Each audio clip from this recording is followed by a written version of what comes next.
तो living relationship में रहना इंडिया में अलाउड है? Allowed, there is no law जो मना करता हो, तो आप रह सकते हो। कोई कानून आपको मना नहीं करेगा।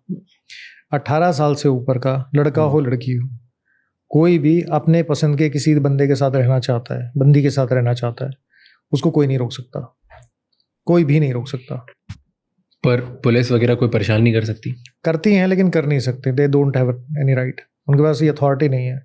उनको मुंह पे बोला जा सकता तू कौन खाम खा, किस बात के लिए? फिर पंगे ले लेंगे। पंगे क्या लेंगे? अगर पुलिस वाला आपको परेशान कर रहा है, आप अपने लीगल रेमेडीज, प्रॉब्लम तो ये है ना, लीगल एजुकेशन नहीं लोगों के पास। ऐसा कोई लॉ नहीं है कि जहाँ पे तुम लिविंग रिलेशनशिप में नहीं रह सकते? कोई लॉ नहीं है। इवन उत्तराखंड में तो इसको लीगलाइज करने के लिए कानून आ चुका है। वो कहते हैं कि अगर कोई भी लड़का लड़की अगर लिव इन में रहना चाह रहे हैं तो वो अपनी डिक्लेरेशन फाइल करें, एफिडेविट दें, अपना फॉर्म फिल करके एसडीएम के पास जमा करा दें कि हम लिव इन में रहना चाह रहे हैं, अपनी मर्जी से करना चाह रहे हैं, रहो आराम से, क्या दिक्कत है? जो लिविंग में रहता है या जो भी गर्लफ्रेंड बॉयफ्रेंड होता है, उसमें अगर किसी भी रीज़न से बाद में शादी नहीं होती और लड़की अगर ये बोल देती है कि लड़के ने मुझे प्रॉमिस किया था शादी करने का एंड नहीं करी, तो देन लड़के को लीगल कॉन्सिक्वेंसेस फेस करने पड़ते हैं। हमेशा करने पड़ते हैं। अगर लड़की ने आके बोल दिया कोर्ट में, अभी तो आईपीसी चली गई, भारतीय न्याय संहिता आ चुकी है, तो आईपीसी में इस पे 376 लगता था जो, और अभी जो है सेक्शन 69 लगेगा बीएनएस में। तो दोनों में क्राइम जो है वो लड़का ही करेगा।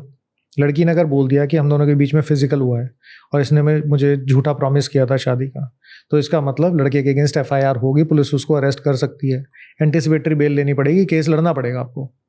और लड़की को कुछ प्रूफ करने की जरूरत है कि बिना प्रूफ के मान लिया जाएगा कि हाँ लड़के ने तो बोला ही होगा? सबसे बड़ा इशू है ये।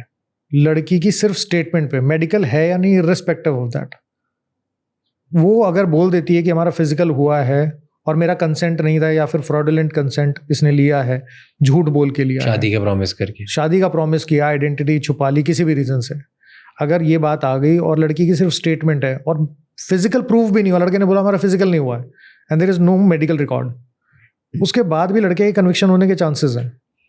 उसके बाद भी, and I have seen cases जहाँ मेडिकल में, there was a case in Saket court, लड़की ने बोला कि मैं घर पे थी, हम तो फॉल्स प्रॉमिस ऑफ मैरिज की बात कर रहे हैं, मैं 376 प्रॉपर बात कर रहा हूँ। उसके अंदर लड़की बोलती है कि मैं अपने कमरे में अकेली थी, हम लोग रात को पार्टी कर रहे थे, रात को ये आया and he forced himself upon me. Doctor के पास जाना था, मेडिकल करवाना था, लड़की ने बोला मैं मेडिकल नहीं करवाऊंगी। सिर्फ उसकी स्टेटमेंट पे नहीं करवाना है, मेडिकल नहीं हुआ, there was no medical record, कुछ भी नहीं था। उसके बाद वो लड़के ने केस लड़ा, 7 साल की जेल हो गई उसको, 7 साल की। वो केस मेरे पास जब आया, जब कन्विक्शन हो चुका था और ये डिसाइड करना था कि जेल में, मतलब जेल टर्म कितना होगा, एंड बाय दैट टाइम जज चेंज हो गई। देयर वाज अ फीमेल जज, फिर दूसरी फीमेल जज आई। मैंने उसके सामने आर्ग्यू किया और वो कहती है इसमें कन्विक्शन हुआ कैसे, होना नहीं चाहिए था, बट अब मेरे हाथ बंद गए हैं, मिनिमम 7 साल की जेल है तो देनी पड़ेगी, 2.5 लाख रुपए जुर्माना, 7 साल की जेल काटी है उसने। लॉ स्टूडेंट था लड़का।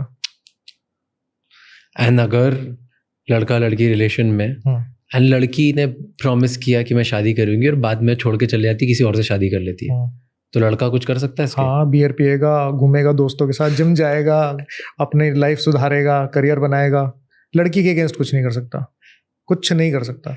थैंक यू सो मच ये क्लिप एंड तक देखने के लिए। अगर आपको और भी ऐसी क्लिप्स देखनी है तो राज शमानी क्लिप्स चैनल को सब्सक्राइब कर लीजिए।